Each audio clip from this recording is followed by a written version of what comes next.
যেই ভুলগুলো করলে এইচএসসি এক্সামে তোমার মার্কস কমবে এবং একই সাথে A+ পাওয়ার রেসে তুমি ছিটকে পড়ে যাবে, সেই ভুলগুলো নিয়েই আজকের এই ভিডিওতে আমি আলোচনা করব। ভিডিওটি তুমি তোমার টাইমলাইনে শেয়ার করে রেখে দিও, কারণ যখনই তোমার মনে হবে তুমি দূরে সরে যাচ্ছ পড়াশোনা থেকে, ভিডিওটি এক নজরে দেখে নিবা। তো আমি কয়েকটা পয়েন্ট এখানে তুলে এনেছি। প্রথম যে পয়েন্ট সেটা হচ্ছে বেসিক না জেনেই প্রশ্ন সলভ করা। বিশেষ করে আমাদের যে গ্রুপ ভিত্তিক বিষয়গুলো আছে, ফিজিক্স, কেমিস্ট্রি, ম্যাথ, বায়োলজি, এইসব জায়গায় তুমি বেসিক জানো না কিন্তু উড়াধুরা প্রশ্ন সলভ করছো। ফিজিক্সে A+ মিসের অন্যতম কারণ কিন্তু এটাই। এখন ভাইয়া বেসিকটা এই সময় কিভাবে পড়বো, বেসিকটা কিভাবে পড়তে হবে তা কিন্তু আমরা আমাদের পাওয়ার প্লে 26-এ বুঝিয়ে দিচ্ছি। প্রথম কথা, বেসিক মানে যে A to Z পারতে হবে একটা অধ্যায়, ব্যাপারটা এমন না। যেই কোয়েশ্চেনটা বোর্ডে এসেছে সেই কোয়েশ্চেনের পিছনে কোন সূত্রটা আছে, কোন থিওরিটা আছে, ওইটা সম্পর্কে তোমার নলেজ আছে কিনা, ওই সূত্রটা তুমি কোন পরিস্থিতিতে অ্যাপ্লাই করবা সেটা তুমি জানো কিনা, এই ব্যাপারগুলো জানা মানেই তুমি বেসিকে স্ট্রং, এবং তা দিয়ে তোমার যদি একটু ভ্যারিয়েশনের কোয়েশ্চেন আসে তুমি সেটা ইজিলি সলভ করতে পারবা। সো বেসিকে জোর দিতে হবে। দ্বিতীয় অপশনটা হচ্ছে পর্যাপ্ত বোর্ড প্রশ্ন না পড়া।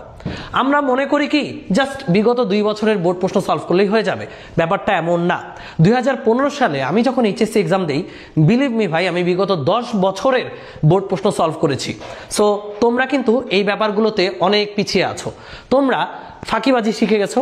সো তোমাদের দরকার হলো, তোমরা যেহেতু 26 সালে এইচএসসি এক্সাম দিবা, 26 ব্যাচ, তার মানে তোমার বিগত 10 বছরের এইচএসসি এক্সামের কোয়েশ্চেন সলভ করতেই হবে, এটা মাস্ট মাস্ট মাস্ট। 3 নম্বর পয়েন্ট হচ্ছে নির্দিষ্ট সময়ে সিলেবাস শেষ না করা। ধরো তোমার এইচএসসি এক্সামের বাকি আছে আর 1 মাস, এই মুহূর্তেও তোমার সিলেবাস শেষ হয় নাই, তার মানে তুমি অবশ্যই পিছিয়ে আছো এবং এইচএসসি এক্সামে এটার একটা ইফেক্ট পড়বেই। তো যদি তুমি এইচএসসি এক্সামের মার্কস বেশি পেতে চাও, অবশ্যই এইচএসসি এক্সামের 1 মাস আগে সিলেবাস শেষ করতেই হবে। আর এই সিলেবাস শেষ কিভাবে করবা, পাওয়ার প্লে 26-এ আমরা একদম 0 থেকে স্টার্ট করেছি। প্রত্যেকটা সাবজেক্ট, পিসিএমবি উইথ ইবিআই, প্রত্যেকটা সাবজেক্ট একদম 0 লেভেল থেকে স্টার্ট করেছি। আমাদের সাথে স্টার্ট করলে ইনশাল্লাহ এইচএসসি এক্সামের অনেক আগেই তোমার সিলেবাসটা আমরা গুছিয়ে দিতে পারবো। 4th পয়েন্টটা হচ্ছে এক্সামের পূর্বে পড়াশোনায় রেগুলারিটি না থাকা। এক্সামের পূর্বে নয়, এখন থেকেই তোমার পড়াশোনায় রেগুলারিটি আনতে হবে। ভাইয়া তুমি দৈনিক 10-12 ঘন্টা পড়ার প্রয়োজন, মানে হচ্ছে একদিন 10-12 ঘন্টা পড়লা, পরের দিন পড়লা না, এটার কোনো ফলাফলই আসবে না। তুমি যদি দৈনিক প্রমিস করতে পারো যে ভাই দৈনিক আমি 6 ঘন্টা পড়ার টেবিলে দিব, এরকম আজ থেকে প্রতিদিন দিব, কোনো একদিন মিস শিডিউল হবে না, তাহলে দেখবা ঠিকই তোমার সিলেবাস কমপ্লিট হয়ে গেছে। 5th পয়েন্ট হলো এক্সাম হলে কনফিডেন্স না থাকা, যার কারণ হচ্ছে প্রস্তুতির দুর্বলতা থাকা। এটা মূলত অনেক সময় দেখা যায় যে কনফিডেন্সের অভাবে এক্সাম হলে পারা জিনিসও ভুল করতে হয়। এরকম অনেকেই আছো, এক্সাম হলে খুব প্যানিকড হয়ে যাও। সো তুমি যদি আত্মবিশ্বাসী না হও তাহলে তুমি এক্সাম খারাপ করবা। মানে আত্মবিশ্বাসী হওয়ার পেছনে কারণটা কি? আত্মবিশ্বাসী হওয়ার পেছনে কারণটা হচ্ছে পরীক্ষার আগে ভালো প্রস্তুতি নেওয়া। যত ভালো প্রস্তুতি তুমি নিবা, যত সুন্দর প্রস্তুতি নিবা, এক্সাম হলে তোমার আত্মবিশ্বাস তত তুঙ্গে থাকবে এবং A+ পাওয়ার রেসে তুমি তত বেশি এগিয়ে যাবা।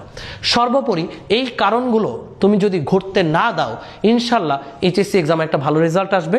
বর্তমান যুগ হচ্ছে কম্পিটিশনের যুগ, এই যুগে তুমি যদি তোমার এইচএসসি রেজাল্টই খারাপ করে বসে থাকো তাহলে অ্যাডমিশনে গিয়ে বিশাল একটা ধরা খাবার চান্স আছে।